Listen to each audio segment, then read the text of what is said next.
در اکرم صاحبہ، آپ کیا سمجھتی ہیں کہ کیا اس موقع کا فائدہ اٹھاتے ہوئے پاکستان اپنی ڈیمانڈ سامنے رکھ سکتا ہے؟ خاص طور پہ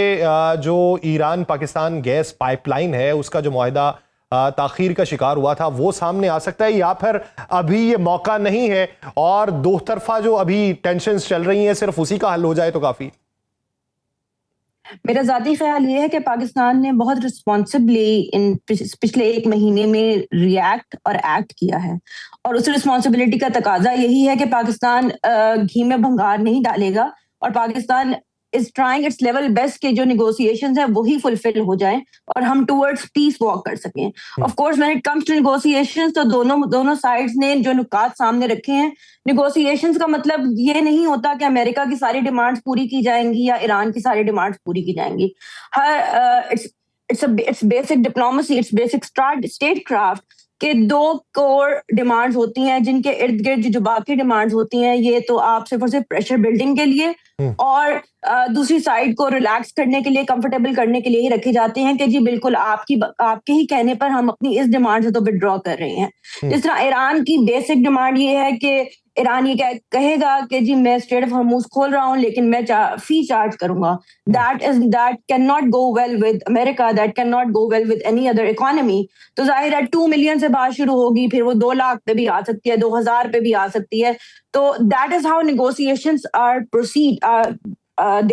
that is how negotiations are processed. جہاں تک جوہری توانائی کی بات ہوتی ہے اس کے اوپر بھی مین پوائنٹ جو ہے وہ یہی ہے. ہاں لیکن بات اس ٹائم یہ ضرور ہے کہ امریکہ اور ایران کے ساتھ ساتھ اسرائیل بھی ایک پارٹی ہے جس کے ساتھ پاکستان کے ڈائریکٹ تعلقات نہیں ہیں. تو Pakistan can not be a negotiator per se, it is a facilitator and it is playing its role really well as a facilitator. خلیج کی اگر بات کریں تو کیا ایران خطے کی بڑی طاقت بن کے ابھرے گا، یا پھر عرب ممالک کے ساتھ جو بڑھتی اعتمادی ہے اس کے باعث وہ پہلے کی طرح آئسولیشن میں ہی نظر آئے گا؟ اچھا، یہاں پہ دو major side by side developments ہیں. عرب کنٹریز جو ہیں، جو بھی خلیجی ریاستیں ہیں، ان کا امریکہ اور جو پریویلنگ ورلڈ آرڈر ہے اس کے اندر تو بد اعتمادی صاف ظاہر ہے. ٹو دا پوائنٹ کہ ہم نے بار بار یہ نیوز رپورٹس بھی دیکھی ہیں کہ سعودی عربیہ، قطر، یو اے ای کوشش کر رہے ہیں کہ اپنی انویسٹمنٹ کو بھی ہم رول بیک کر سکیں. دوسری طرف چائنا کا انفلوئنس بھی سامنے ہے، اور تیسری طرف ایران اگر صرف اور صرف ابنائے ہرمز کے اوپر ہی اپنے سٹانس کو پہ ونڈیکیشن لینے میں کامیاب ہو جاتا ہے، سٹانس کو ایکسپٹ کرانے میں کامیاب ہو جاتا ہے، تو یہ ایران کی بہت بڑی کامیابی ہوگی. لیکن Iran can not really be a world power. Of course